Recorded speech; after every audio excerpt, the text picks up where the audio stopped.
We've already covered the mono dark Tyranitar that has 3 attacks, which is an aggressive deck that doesn't mind taking a few turns to get there, doesn't mind evolving from Larvitar to Pupitar into Dark Tyranitar because you want 3 energy on here to attack anyway. And depending on the build, you actually want to be a little bit behind early game anyway. When the dual type Dark Tyranitar is the core of the deck, there's a much different playstyle going on. With this Dark Tyranitar, you want it in play as early as possible so you can start stacking sand damage.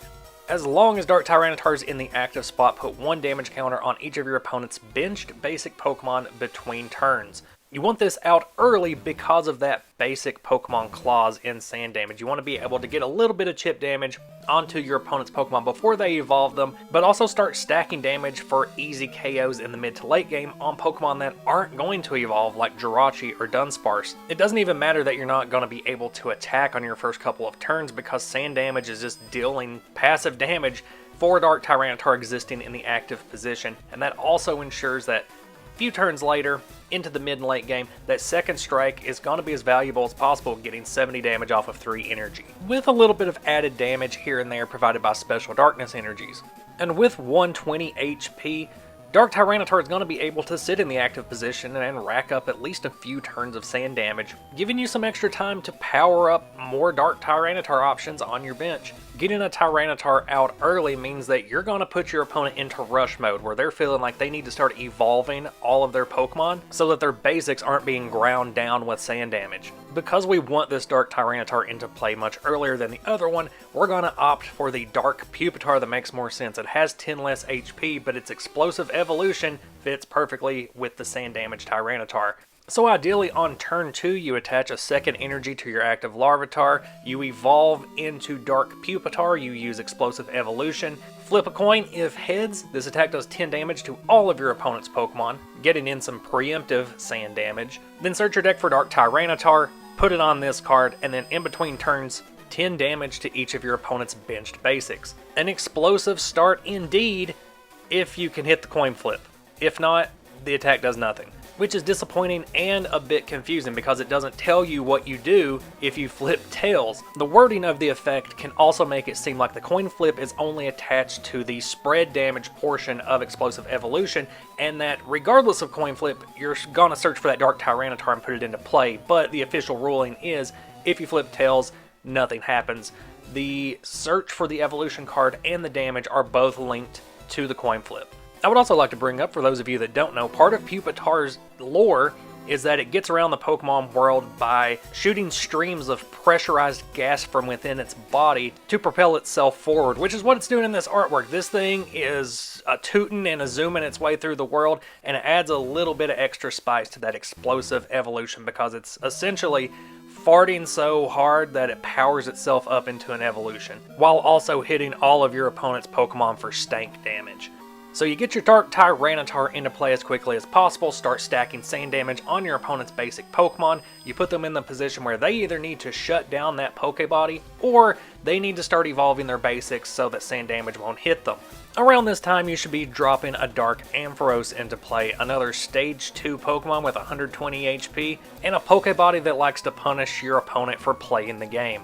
Whenever your opponent plays an evolution card from their hand to evolve a Pokemon, Darkest Impulse is going to place 2 damage counters on that Pokemon. So yes, you'll be escaping sand damage, but you're gonna pay a price for it. Unfortunately, the body is only going to activate once per turn, so if your opponent plays 3 evolution cards, you're really only gonna ping the first one. And because the wording says specifically you can't use more than 1 Darkest Impulse per turn, even if you had a second Dark Ampharos on your bench, you couldn't use its body to place more damage counters that turn. With both of these Pokemon in play, you're going to make your opponent think very hard about what they're going to do with their basic Pokemon. If they leave it on the bench, it's going to take 20 sand damage between turns before it gets back to them. If they evolve it, they're going to take 20 damage. You can move it into the active position so that it's not taking sand damage, but then it's left in the open for a second strike. And then you factor in a third thing, which is where the Rock Lock archetype gets its name from. ATM Rock, a tool card that gives your active Pokemon an extra attack for the turn. For 1 colorless energy, Stone Generator devolves all of your opponent's evolved Pokemon. This means a lot of your opponent's Stage 1 support Pokemon are going back to basics. They're going to be taking sand damage again. If they've used a rare candy to go straight from a basic to a Stage 2, they're back to basics, they're taking sand damage. Stone Generator can give you so many cheap kills. Just kicking a Pokemon back into a prior evolution where it has lower HP is oftentimes enough to just straight up knock it out. A properly placed ATM Rock in the late game is going to score you multiple prize cards in a single turn. And that's where the deck gets its name. You lock your opponent into a position where if they keep their basic Pokemon, they're going to take damage. If they evolve those Pokemon, they're going to take damage. Even if they do evolve them, you're going to devolve them and either knock them out completely or dare your opponent to evolve them again and take 20 more damage. Your lineup of support Pokemon is kind of wide open just depending on what your expected matchups are. If you're afraid of the entire deck being shut down by Battle Frontier, then you may want to go with Magcargo over Pidgeot, although Pidgeot's Quick Search is more powerful. The deck is already running rare candy, so you could optimally use Pidgeot, but at the same time, the reliance on rare candy is going to hurt you if you run into ATM Rock on the other side of the field. Conversely, your choice of Jirachi is going to be dependent on how likely it is that you run into Battle Frontier. Wishing Star is straight up better than Make-A-Wish because it's a Poke Power and not an attack that you have to end your turn with, but again is easily shut down with one stadium. Even the undisputed best starting Pokemon in this format actually gets disputed in this deck. You'll see a lot of deck lists replace Dunsparce with Plusle. Plusle can also get basic Pokemon onto your bench with Call for Family for only 1 energy, but also for 1 energy can actually contribute to the game state by being a backup attacker. This format is super heavy on support Pokemon powers. Even if your opponent has evolved their Slugma into a Magcargo so it's not taking sand damage, or they evolved their Pidgey into a Pidgeot so it's not taking sand damage, you can still hit them with positive Spark and stack that 20 damage onto them anyway. Let's take a look at the Rock Lock list that won 5th place in the Masters Division at the 2005 World Championships, piloted by Jaime Guerrero.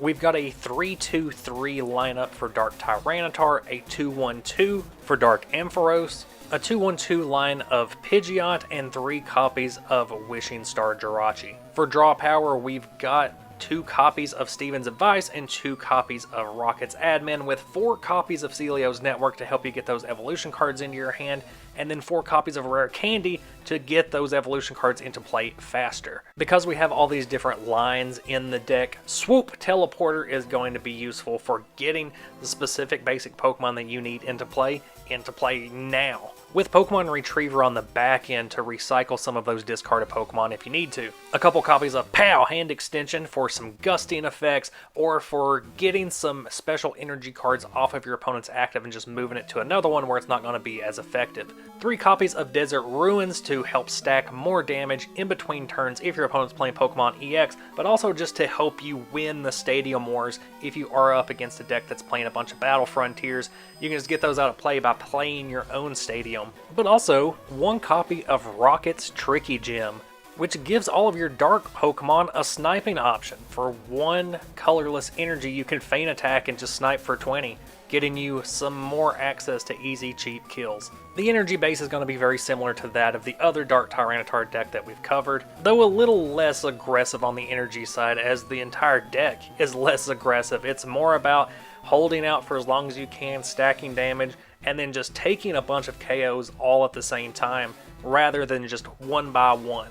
It's a control deck. It's methodical and patient, and keeps the end goal in mind with every step that it takes, in limiting your opponent's actions and punishing them for doing basic game mechanics. In my personal builds, I like to use Rocket Ball as a means to quickly get those dark evolutions. It's a more efficient, non-supporter way to get those evolution cards, so I like to run a couple of these in tandem with the full playset of Celio's Network.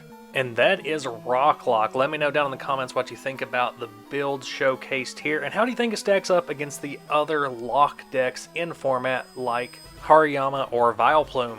If you're enjoying the vintage Pokemon TCG content that I'm putting out, check out all my other playlists and stay tuned for more. I appreciate you so much for watching, and I will see you on the next one.